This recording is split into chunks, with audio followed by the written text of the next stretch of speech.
અરુણકુમાર રમણલાલ શાહ, મારું ગામ પીપળાતા, તાલુકો નડિયાદ, જિલ્લો ખેડાનો પ્રાકૃતિક કૃષિકાર છું.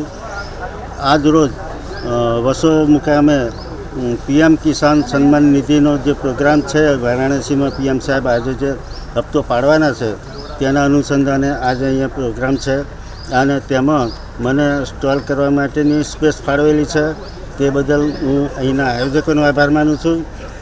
આ પીએમ કિસાન સન્માન નિધિ ખરેખરમાં એક ખેડૂતો માટેની સન્માનપૂર્વકની રાશિ છે. એ ખેડૂતોને બિયારણ વગેરે ખરીદવામાં કે એમને મજૂરી ચૂકવવામાં ઘણી ઉપયોગી થઈ પડે છે અને આ એક જાતની સન્માન છે. સરકાર પણ ખેડૂતોની પડખે છે, ખેડૂતોની સાથે છે, એવી જાતનો એક મેસેજ પણ આનાથી કન્વે થાય છે. તે બદલ પીએમ સાહેબનો આભાર માનું છું અને અહીંના જે આયોજકોએ મને જગ્યા ફાળવી તે બદલ તેમનો આભાર માનું છું. અને જે હું પ્રાકૃતિક કૃષિ અપનાવી રહ્યો છું અને એનાથી મને જે ફાયદા મળ્યા છે એ પણ બીજા કિસાનોને અપીલ કરું છું કે આપ સૌ પ્રાકૃતિક કૃષિ અપનાવો. જે મુહિમ ચાલી રહી છે પ્રાકૃતિક કૃષિની તેમાં સહયોગ આપે.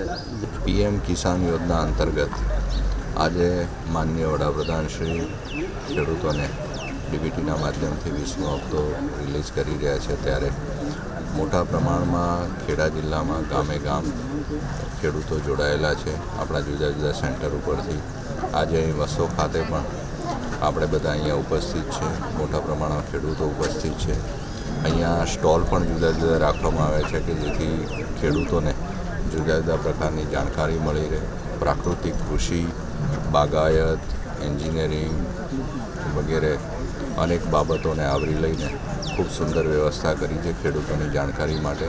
સાથે સાથે સરકારશ્રીના આઈ ખેડૂત પોર્ટલ ઉપરથી જુદી જુદી યોજનાઓનો લાભ કેવી રીતે મળી શકે એના માટેના પણ પ્રયત્નો છે અને એની જાગૃતિ પણ ખેડૂતોને આપવામાં આવશે. માનનીય મુખ્યમંત્રી શ્રી પણ કૃષિ વિકાસ માટે સતત પ્રયત્નશીલ છે. ત્યારે ગુજરાત રાજ્યમાં અને ખેડા જિલ્લામાં પ્રાકૃતિક કૃષિ વધુને વધુ લોકો અપનાવે એ પ્રકારના માધ્યમથી અને ખેડૂતોને આઈ ખેડૂત પોર્ટલ ઉપરથી સત્વરે તમામ લાભો મળી રહે તે માટે સરકારશ્રી સતત પ્રયત્નશીલ છે અને એના માટેની જાગૃતિ રૂપે આજે આ કાર્યક્રમ રાખવામાં આવ્યો છે.